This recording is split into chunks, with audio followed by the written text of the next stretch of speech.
Hello, Simon here. My missionary moment number 3 video. I have chosen to talk about Jim Elliot.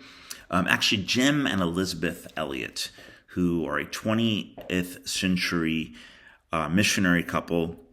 Jim Elliot was, I guess you could say, famously martyred in his work doing missions in a jungle in the middle of Ecuador, like Amazon jungle, deep in the jungle of Ecuador.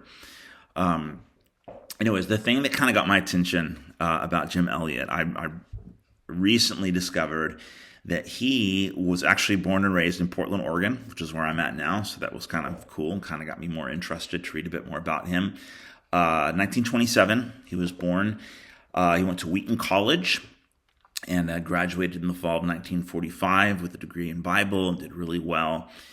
And I think the thing that Jim Elliot, and I'll talk in just a moment about his wife as well, but Jim Elliot is probably most well known for one famous quote that he actually penned in a journal entry before he left for Ecuador and before his infamous missionary journey. But he wrote this, October 28th, 1949. He is no fool who gives what he cannot keep to gain that which he cannot lose. Which is amazing, and makes for a really good quote if you're ever going to preach a sermon on evangelism, reaching the lost, or the gospel. After months of language study, they learned Spanish and the local dialect. Jim Elliot and 4 missionary friends finally set out to make contact with the Auca people, now known as the Waodani tribe. At the time that Jim Elliot and his fellow missionaries were attempting to make contact with these people, they were known as a very violent, warrior tribe deep in the Amazon jungle in Ecuador. Initially, they found a little piece of beach to land on, which they named Palm Beach, and they had made contact with a couple of members of the tribe, and it seemed like it was going well.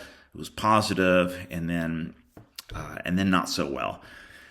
We're told on January 8th, 1956, which was a Sunday morning, while attempting to make contact with the people of the Auca tribe, 28-year-old Jim and his 4 other missionary friends were speared to death, slain by those they came to minister to. They were martyred. Jim Elliot was survived by his wife, Elizabeth, and their 10-month-old daughter, Valerie. Here's where the story gets pretty amazing.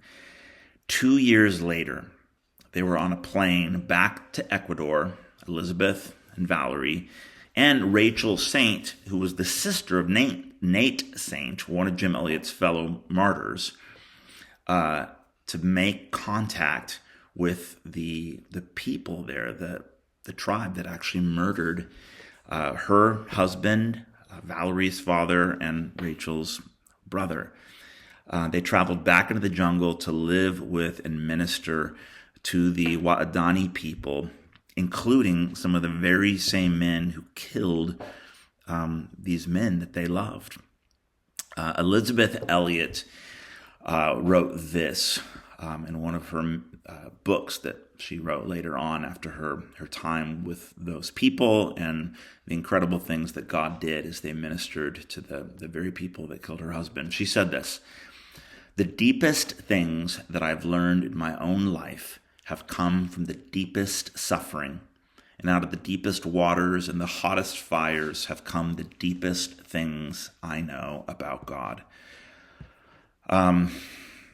Just super inspiring and incredible to see how what maybe felt like an absolute loss for the kingdom of God, the death of her own husband ended up becoming the greatest source of fruitful ministry and redemption, and her experiencing the deepest things that she has come to know about God.